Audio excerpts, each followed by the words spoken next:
اعوذ باللہ من الشیطان الرجیم بسم اللہ الرحمن الرحیم۔ قصص الانبیاء میں سے قصہ حضرت آدم علیہ السلام۔ نتائج و فوائد، عبرتیں اور حکمتیں۔ انسان کی عزت و تکریم۔ انسان کو مختلف کیڑے مکوڑوں یا بندروں کی ارتقائی شکل قرار دینے والے کم عقل مستشرقین اسلام کے چاند جیسے منور چہرے کو دھندلانے کی کوشش کرتے ہوئے کہتے ہیں، اسلام نے ابتدا ہی سے انسانی قدر و منزلت کا اعتراف نہیں کیا، جبکہ قرآن انسانی اصل کو حقیر و ذلیل گردانتا ہے۔ قرآن حکیم میں بیان کیے گئے حضرت آدم علیہ السلام کے قصے سے اس الزام کی زبردست تردید ہوتی ہے، کیونکہ اسلام نے بنی آدم کو جو اعلیٰ و عرفہ مقام دیا ہے، وہ دوسرا کوئی بھی مذہب، دین یا فلسفہ اسے دینے سے قاصر ہے۔ قرآن مجید انسان کو اس کی اصل تخلیق مٹی اور نطفے کی طرف توجہ دلاتا ہے، تاکہ وہ اپنی اصل کو یاد رکھے اور اپنی حدود سے تجاوز کر کے اپنے مالک و رازق کا نافرمان اور ناشکرا نہ بنے، اس کی نعمتوں کا شکر گزار رہے اور غرور و تکبر میں مبتلا ہو کر کفر و سرکشی کا مرتکب نہ ہو۔ اللہ تعالیٰ نے پہلے آدم علیہ السلام کو اپنے مبارک ہاتھوں سے تخلیق فرمایا، اپنی روح ان میں پھونکی، پھر انہیں تمام علوم و معارف عطا کر کے فرشتوں پر ان کی برتری کا اظہار فرمایا، اور آخر میں فرشتوں سے انہیں سجدہ کروا کے ان کے فضل و شرف پر مہر تصدیق ثبت کر دی۔ قرآن مجید کے مندرجہ ذیل ارشادات پر غور کرنے والے کو انسانی عز و شرف بخوبی معلوم ہو جاتا ہے۔ بسم اللہ الرحمن الرحیم۔ وَعَلَّمَ آدَمَ الْأَسْمَاءَ كُلَّهَا۔ ترجمہ: اور اللہ تعالیٰ نے آدم کو تمام نام سکھائے۔ سورہ البقرہ آیت نمبر 31۔ پھر فرمایا فَإِذَا سَوَّيْتُهُ وَنَفَخْتُ فِيهِ مِن رُّوحِي فَقَعُوا لَهُ سَاجِدِينَ۔ ترجمہ: تو جب میں اسے پورا بنا چکوں اور اس میں اپنی روح پھونک دوں تو تم سب اس کے لیے سجدے میں گر پڑنا۔ سورہ الحجر آیت نمبر 29۔ آدم علیہ السلام کی اولاد کی عزت و تکریم کا تذکرہ کرتے ہوئے فرمایا، وَلَقَدْ كَرَّمْنَا بَنِي آدَمَ وَحَمَلْنَاهُمْ فِي الْبَرِّ وَالْبَحْرِ وَرَزَقْنَاهُمْ مِنَ الطَّيِّبَاتِ وَفَضَّلْنَاهُمْ عَلَى كَثِيرٍ مِّمَّنْ خَلَقْنَا تَفْضِيلًا۔ ترجمہ: یقیناً ہم نے اولاد آدم کو بڑی عزت دی اور انہیں خشکی اور تری کی سواریاں دیں اور انہیں پاکیزہ روزیاں دیں اور اپنی بہت سی مخلوق پر انہیں فضیلت عطا فرمائی۔ سورہ بنی اسرائیل آیت نمبر 70۔ اولاد آدم کے اس شرف میں تمام اولاد شامل ہے، خواہ وہ مسلمان ہو یا کافر، امیر ہو یا غریب، کالی ہو یا گوری، ترقی یافتہ ہو یا ترقی پذیر، مذکر ہو یا مؤنث۔ دور جدید کی خلائی تسخیر، سمندروں پر انسانی حکمرانی، ہواؤں پر تسلط، پہاڑوں کے سینے چاک کر کے معدنیات کا حصول، صحراؤں کی سیال دولت پر قبضہ، سمندروں کی تہوں میں ضروریات انسانی تک رسائی اور جدید تہذیب و تمدن کے شاہکار نمونے نہ صرف عظمت انسانی، اس کی عزت و شرف اور دیگر مخلوقات پر اس کے غلبے اور سطوت کے گواہ ہیں، بلکہ مندرجہ بالا فرامین الہی کی سچائی کے منہ بولتے ثبوت بھی ہیں۔ تکبر کا انجام بد۔ آدم علیہ السلام کے اس عبرت انگیز قصے سے یہ حقیقت بالکل عیاں ہو جاتی ہے کہ غرور و تکبر کا سر ہمیشہ نیچا ہوتا ہے۔ ابلیس کا ایک مقام تھا، مگر جب وہ فرمان ربی کے سامنے سر تسلیم خم کرنے سے انکار کرتا ہے اور تکبر و غرور کی مختلف حیلہ بازیاں کرتا ہے تو اس قبیح جرم کی پاداش میں ہمیشہ ہمیشہ کے لیے لعین و مردود قرار پاتا ہے، اللہ تعالیٰ کی رحمت سے محرومی اور اس کے دائمی عذاب کا حقدار بن جاتا ہے، کیونکہ کبر وہ صفت ہے جو پروردگار عالم کے سوا کسی کو زیبا نہیں۔ رسول اللہ صلی اللہ علیہ وآلہ وسلم فرماتے ہیں، اللہ تعالیٰ فرماتا ہے، عزت میرا تہبند ہے اور کبریائی میری چادر ہے۔ جو شخص ان دو میں سے کسی کو مجھ سے چھینے گا میں اسے عذاب میں مبتلا کر دوں گا۔ صحیح مسلم البر والصلہ حدیث نمبر 2629۔ اسی لیے اللہ تعالیٰ نے شیطان کے فخر و غرور کے اظہار پر اسے لعنتی قرار دیتے ہوئے اپنے مقدس دربار سے نکل جانے کا حکم دیا۔ فرمایا، قال فاخرج منها فإنك رجیم وإن عليك اللعنة إلى يوم الدین۔ ترجمہ، فرمایا یہاں سے نکل جا، تو مردود ہے اور تجھ پر قیامت کے دن تک لعنت برسے گی۔ سورہ الحجر آیت نمبر 34 اور 35۔ تکبر کی حقیقت واضح کرتے ہوئے محسن انسانیت فرماتے ہیں، تکبر حق کو جھٹلانے اور لوگوں کو حقیر و ذلیل سمجھنے کا نام ہے۔ صحیح مسلم الایمان حدیث نمبر 91۔ تکبر کرنا ایسا شنیع جرم ہے جس کا انجام جہنم کی بھڑکتی ہوئی آگ ہے۔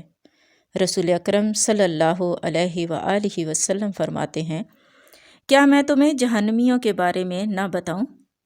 ہر اکھڑ مزاج، حرام خور، موٹا، غرور و تکبر کرنے والا جہنمی ہے۔ صحیح البخاری التفسیر حدیث 4918۔ جبکہ تکبر کے برعکس عجز و انکسار اپنانے والا اللہ کے ہاں بلند مرتبے کا حامل ہے۔ اللہ تعالیٰ تکبر سے بچائے اور تواضع اختیار کرنے کی توفیق عطا فرمائے، آمین۔ تکبر کے مظاہر میں سے ایک چادر یا شلوار کو گھسیٹ کر چلنا بھی ہے۔ یہ کتنا قبیح جرم ہے، اس کی نوعیت رسول مقبول صلی اللہ علیہ وآلہ وسلم کے اس فرمان سے بآسانی معلوم کی جا سکتی ہے۔ اس اثناء میں کہ ایک شخص اپنا ازار یعنی چادر گھسیٹتا ہوا چلا جا رہا تھا کہ اللہ تعالیٰ نے اسے زمین میں دھنسا دیا اور وہ تا قیامت زمین میں دھنستا چلا جائے گا۔ صحیح البخاری اللباس حدیث نمبر 5790۔ اللہ تعالیٰ ہم سب کو اس جرم سے بچنے کی توفیق عطا فرمائے، آمین ثم آمین۔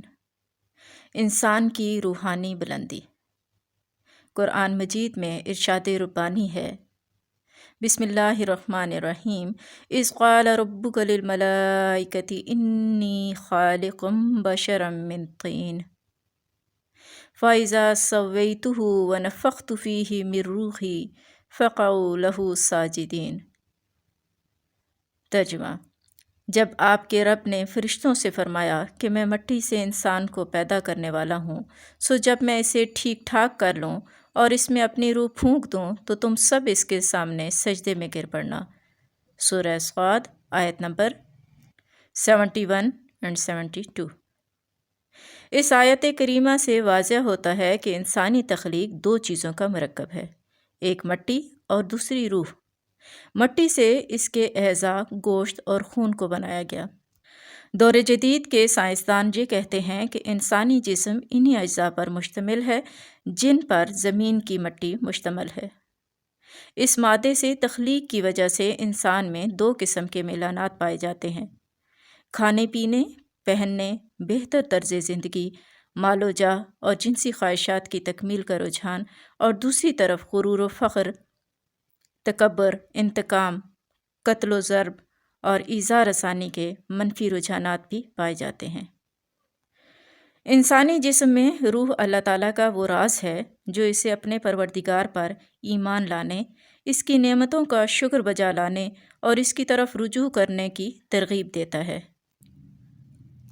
اور اسے پروردگار کے احکامات کو بجا لانے اور اعلیٰ اخلاقیات جیسے عدل و احسان، سچائی، امانت داری، خیر خواہی، سخاوت اور اخوت کو اپنانے پر ابھارتا ہے۔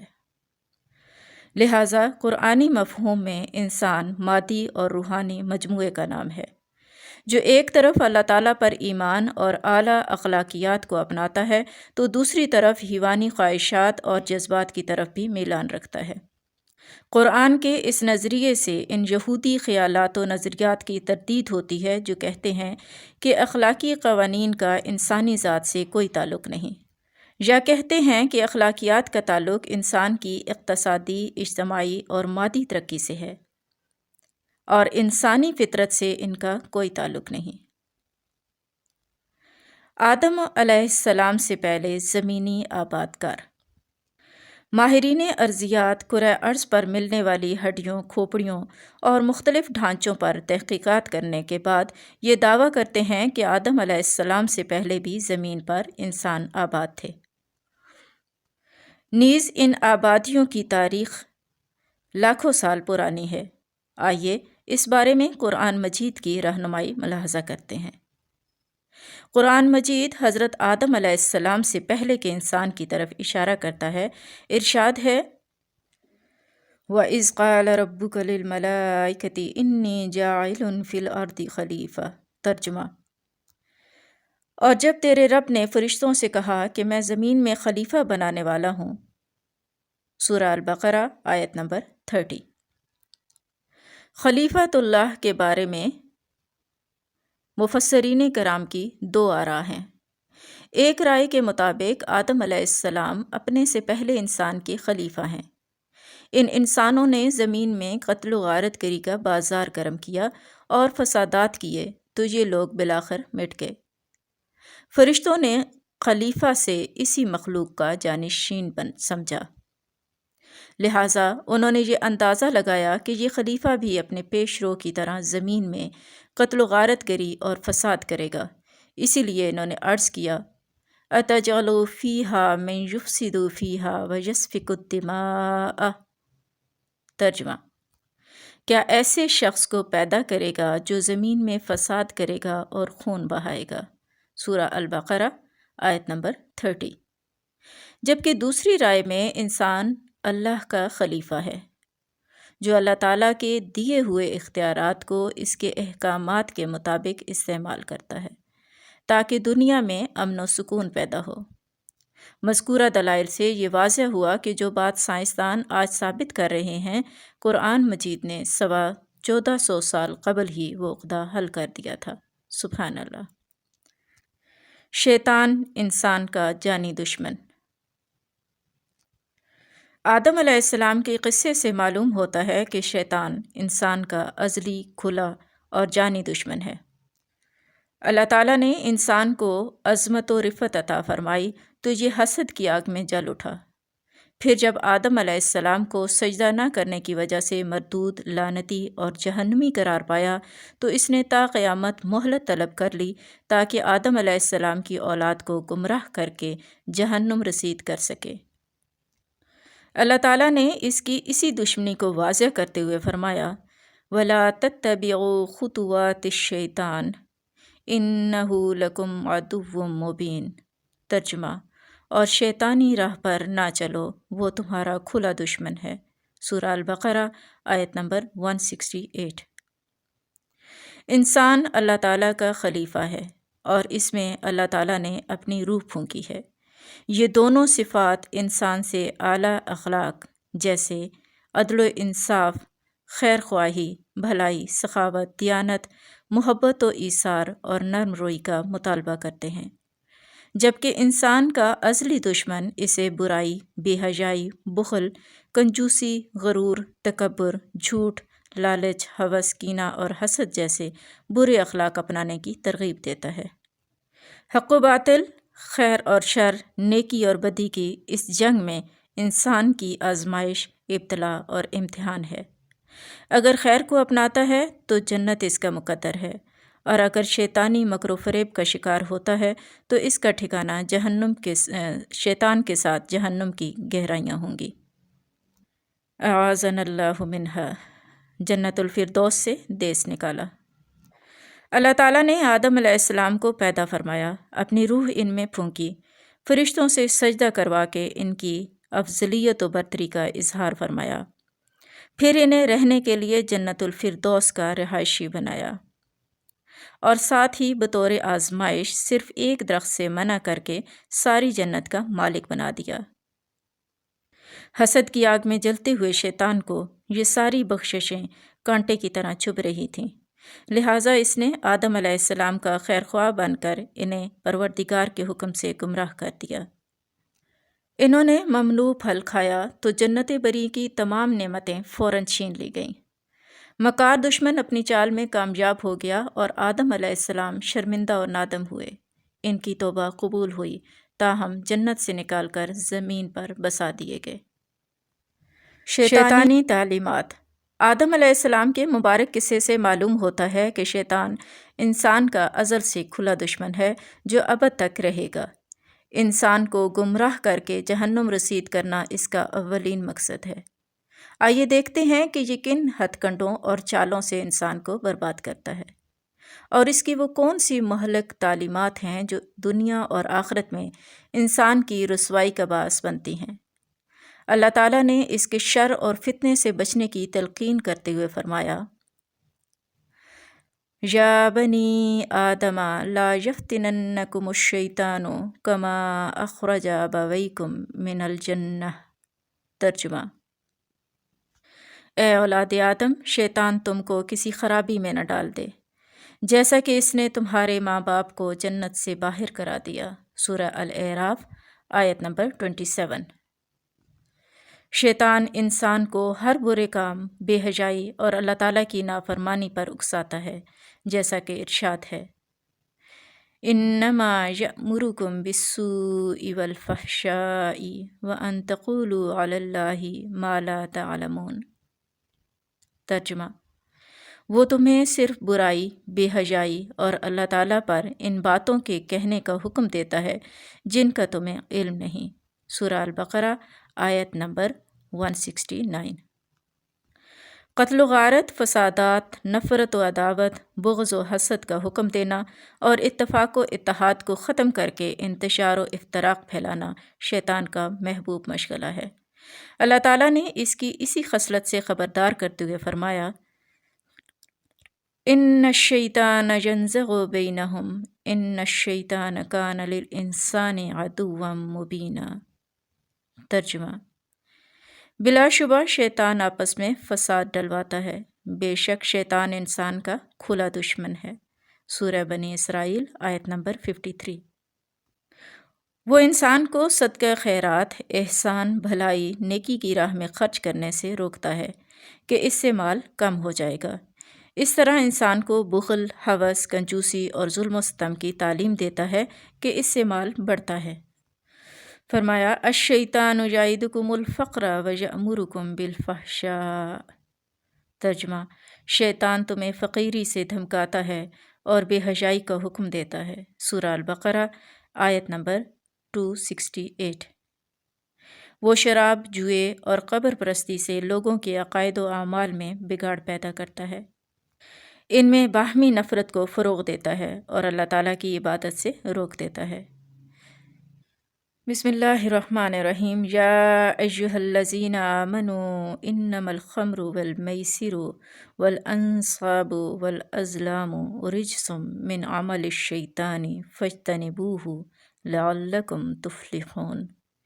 انما یرید الشیطان ان یوقع بینکم العداوۃ والبغضاء فی الخمر والمیسر ویصدکم عن ذکر اللہ وعن الصلاۃ فہل انتم منتہون۔ ترجمہ: اے ایمان والو، بات یہی ہے کہ شراب اور جوا اور تھان وغیرہ اور پانسے کے تیر یہ سب گندی باتیں ہیں، شیطانی کام ہے، ان سے بالکل الگ تھلگ رہو تاکہ تم فلاح یاب ہو۔ اور شیطان تو یوں چاہتا ہے کہ شراب اور جوئے کے ذریعے سے تمہارے درمیان عداوت اور بغض واقع کر دے اور اللہ تعالیٰ کی یاد سے اور نماز سے تم کو باز رکھے، سو اب بھی باز آ جاؤ۔ ابلیس ابو الشیاطین۔ ابلیس تمام شیطانوں کا باپ ہے۔ ابلیس جنوں میں سے تھا، اپنی سرکشی، تکبر اور حسد کی وجہ سے اس کی الگ پہچان بنی۔ ارشاد باری تعالیٰ ہے، بسم اللہ الرحمن الرحیم، الا ابلیس کان من الجن ففسق عن امر ربہ۔ ترجمہ: سوائے ابلیس کے، یہ جنوں میں سے تھا، اس نے اپنے پروردگار کی نافرمانی کی۔ سورہ الکہف آیت نمبر 50۔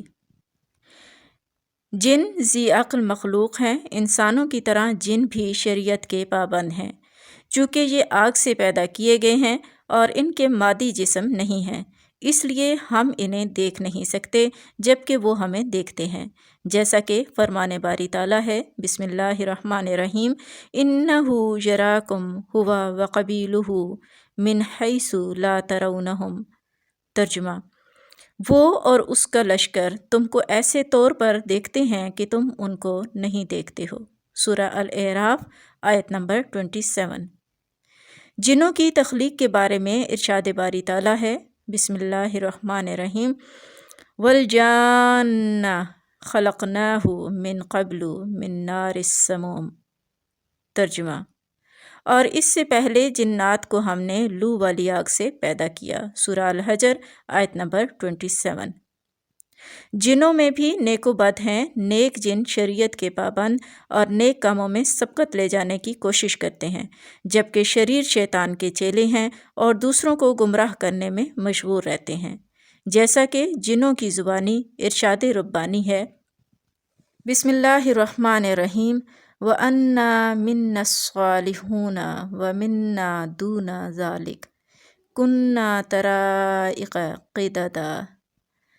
ترجمہ: اور یہ کہ بے شک بعض تو ہم میں نیکوکار ہیں اور بعض اس کے برعکس بھی ہیں، ہم مختلف طریقوں سے بنے ہوئے تھے۔ سورہ الجن آیت نمبر 11۔ نیز ارشاد فرمایا، بسم اللہ الرحمن الرحیم، وَأَنَّا مِنَّا الْمُسْلِمُونَ وَمِنَّا الْقَاسِطُونَ فَمَنْ أَسْلَمَ فَأُولَئِكَ تَحَرَّوْا رَشَدًا وَأَمَّا الْقَاسِطُونَ فَكَانُوا لِجَهَنَّمَ حَطَبًا۔ ترجمہ: ہم میں بعض تو مسلمان ہیں اور بعض بے انصاف ہیں، پس جو فرما بردار ہو گئے انہوں نے تو راہ راست کا قصد کیا، اور جو ظالم ہیں وہ جہنم کا ایندھن بن گئے۔ سورہ الجن آیت نمبر 14 and 15۔ انسانیت کا پہلا قتل۔ حسد وہ قبیح گناہ ہے جس کے ذریعے سے آسمانوں میں اللہ تعالیٰ کی پہلی نافرمانی کی گئی۔ ابلیس نے حسد کرتے ہوئے آدم علیہ السلام کے مقام عز و شرف کو تسلیم کرنے سے انکار کیا اور حکم الہی کو پس پشت ڈالتے ہوئے آدم علیہ السلام کو سجدہ کرنے سے انکار کر دیا، جس کی جزا میں وہ اور اس کی پیروی کرنے والے عذاب الہی کے مستحق ٹھہرے۔ حسد ہی وہ جرم تھا جس کے ذریعے سے زمین میں اللہ تعالیٰ کی پہلی نافرمانی کی گئی، یعنی حابیل کا قتل۔ حابیل آدم علیہ السلام کی اولاد میں ایک نیک فطرت، خیر اور بھلائی سے محبت کرنے والا، اللہ تعالیٰ کا مطیع اور اس کے احکامات بجا لانے والا اور اس کی راہ میں عمدہ اور طیب مال خرچ کرنے والا فرد تھا، جبکہ دوسری طرف قابیل تھا جو کنجوس، بخیل، شیطانی راہ پر چلنے والا اور مال کی محبت میں گرفتار شخص تھا۔ دونوں نے اللہ کی رضا کے لیے قربانی کی۔ حابیل نے عمدہ مال قربان کیا، جبکہ قابیل نے انتہائی گھٹیا مال قربانی میں پیش کیا۔ اللہ تعالیٰ پاکیزہ اور عمدہ مال قبول کرتا ہے، لہٰذا حابیل کی قربانی قبول ہو گئی اور قابیل کی مسترد۔ قابیل کو بھائی کی یہ قدر و منزلت پسند نہ آئی اور اس نے حسد میں آ کر بھائی کو قتل کر دیا۔ اس طرح کرۂ ارض پر پہلا قتل واقع ہوا جو حسد کا نتیجہ تھا، اور قابیل انسانیت کا پہلا قاتل بنا اور تا قیامت بے گناہ قتل ہونے والوں کے گناہ میں برابر کا شریک ہوا۔ اس سے معلوم ہوا کہ حسد سے ہمیشہ بچنا چاہیے، کیونکہ یہ سرچشمہ گناہ ہے۔ توبہ قرب الہی کے حصول کا اہم ذریعہ۔ جب سے شیطان نے آدم علیہ السلام اور ان کی اولاد کے ساتھ جنگ کا اعلان کیا ہے، اس وقت سے نیکی اور بدی، خیر اور شر، بھلائی اور برائی کے درمیان کشمکش جاری ہے۔ شیطان اپنے لاؤ لشکر کے ساتھ رات دن بنی آدم کو گمراہ کرنے، انہیں اپنے رب کا نافرمان بنانے، برائی میں ملوث کرنے، نیکی سے دور اور بدی میں مبتلا کرنے کے لیے سرگرم ہے۔ آدم علیہ السلام کی قصے سے بنی آدم کو ان مشکلات کا حل میسر آتا ہے۔ ان کے جانی دشمن کے کارگر وار سے صحت یاب ہونے کا انمول نسخہ انہیں ملتا ہے۔ شیطان کی چند لمحے کی خوشی کے بعد اسے ذلیل و خوار کرنے کا مضبوط ترین ہتھیار نصیب ہوتا ہے۔ وہ علاج اور ہتھیار وہی ہے جو ان کے والد محترم حضرت آدم علیہ السلام نے اختیار کیا تھا، اور وہ ہے توبہ و استغفار۔ جس طرح آدم و حوا علیہم السلام شیطانی مکر کا شکار ہوئے، اسی طرح ان کی اولاد بھی شیطان کے فریب میں آ سکتی ہے، لہٰذا انہیں بھی اپنے اس مرض کا علاج اسی طرح کرنا چاہیے جس طرح ان کے والدین نے کیا تھا۔ وہ روتے ہوئے اور گڑگڑاتے ہوئے اپنے رب کی طرف متوجہ ہوئے۔ بسم اللہ الرحمن الرحیم۔ ربنا ظلمنا انفسنا وَإِن لَّمْ تَغْفِرْ لَنَا وَتَرْحَمْنَا لَنَكُونَنَّ مِنَ الْخَاسِرِينَ۔ ترجمہ: اے ہمارے رب، ہم نے اپنا بڑا نقصان کیا، اور اگر تو ہماری مغفرت نہ کرے گا اور ہم پر رحم نہ کرے گا تو واقعی ہم نقصان پانے والوں میں سے ہو جائیں گے۔ سورہ الاعراف آیت نمبر 23۔ لہٰذا اے مسلم، اگر شیطان کا وار تجھ پر کامیاب ہو جائے تو اپنے رب کی نافرمانی کر بیٹھے اور انعام ربانی سے محروم ہو جائے تو تیرے لیے قرب الہی کے حصول، گناہوں کی بخشش، رب کی رضا اور انعامات کے حصول کے لیے توبہ کا دروازہ کھلا ہے۔ تو اپنی زندگی میں کسی بھی وقت اس دروازے سے داخل ہو کر اپنی سیاکاریوں کو نیکیوں میں تبدیل کرا سکتا ہے۔ اللہ تعالی ہمیں شیطان کے مکر و فریب اور چالوں سے محفوظ رکھے اور ہمیں دین کے راستے پر قائم رکھے۔ آمین ثم آمین۔ السلام علیکم ورحمۃ اللہ وبرکاتہ۔